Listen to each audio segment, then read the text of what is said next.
everyone, I'm Shea and this is Hungry in Brooklyn. This week it's a game of heads or tails, and we've got both because we're making whole trout. First we stop by our favorite sustainable seafood shop, the Lobster Place, to find out what to look for when buying the perfect fish. And then it's back over the bridge to Lodge for Cooking Trout 101. Finally, we head to the kitchen for a butterfly trout recipe that's impressive, easy, and delicious. Alright, off to Chelsea Market, where our good friend Davis Heron of the Lobster Place shares his expertise on all things trout.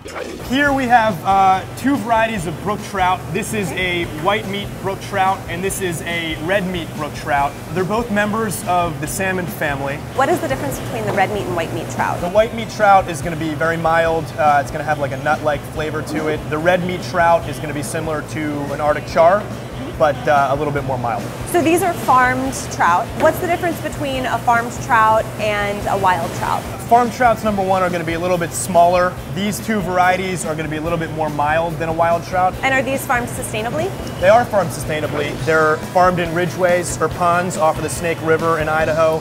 There's natural circulation by gravity, so there's little risk of pollution or disease. There's little risk of the fish escaping and affecting wild stocks in the river.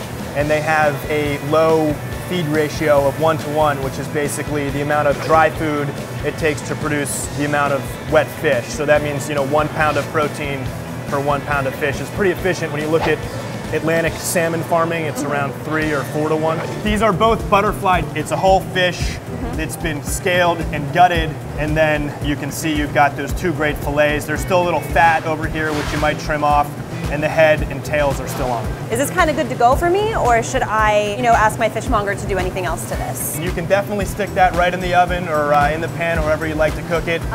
You can also ask your fishmonger to fillet it completely, so you'd separate it from this main spine bone, or you could take the heads off and the tails off and keep it butterfly. What's a good serving size for one person? I typically think one person can do about a fish.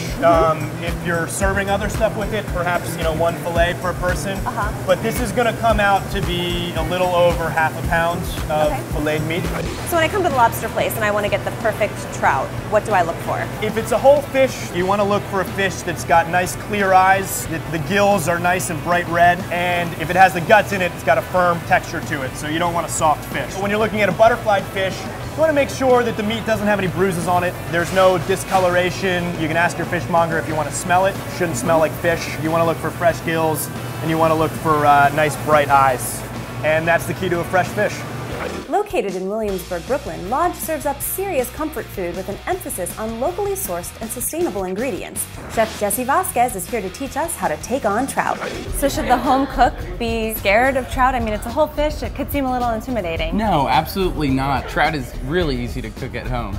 You could pan fry it, you could bake. I mean, you could pretty much cook it really any way. And you could prepare it on a campfire if you wanted to. And what's your favorite way to prepare it? We just stuff them with lemon and rosemary, and then we grill it and just keep it real simple. So I think that people might be a little intimidated by the whole fishness of the trout. It's more traditionally served, as a whole fish, on the plate, which is kind of cool about trout. You don't see that in a lot of other fish. And do you eat all of it? Yeah, I mean... Do you eat the skin and stuff too? Oh yeah, I love the skin. Yeah? That's one of my favorite parts. Really? The trout skin? Yeah, especially if you grill it. You get it a little bit charred on the outside, nice and crispy. Yeah. That's probably my favorite part. So basically, get a whole trout that'll come gutted, slice some lemon, open this guy up, place them in there, some rosemary. You don't really have to chop it or anything. You just want the flavor, Close it back up, put a little olive oil on it. It'll help it not stick so much. Put a little bit of salt on there, rub it in.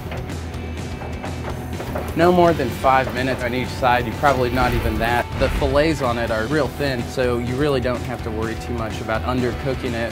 Roll this guy over. Oh, it's gorgeous. So you get the nice grill marks on it. The lemons are getting kind of charred, getting all that flavor.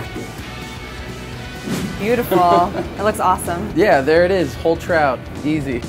Jesse's grilled white meat brook trout was pretty awesome, so we're going to incorporate those flavors into our delicious oven-roasted red meat brook trout. So the first thing I need to do is make a garlic and rosemary paste. Just give it a rough chop because it's going to be pulverized in the end anyway. Next, a generous pinch of coarse salt and a crack of fresh black pepper. Now I'm going to take my mortar and pestle and really go to town on this. The salt helps really break up the garlic, which is why you want to use a coarse salt. And what this will also do is make it a little bit more mild. It won't be like you're biting into a chunk of garlic. So once that's turned into a paste, I'm gonna take a sprig of rosemary, remove the leaves, give it a little chop to start it off.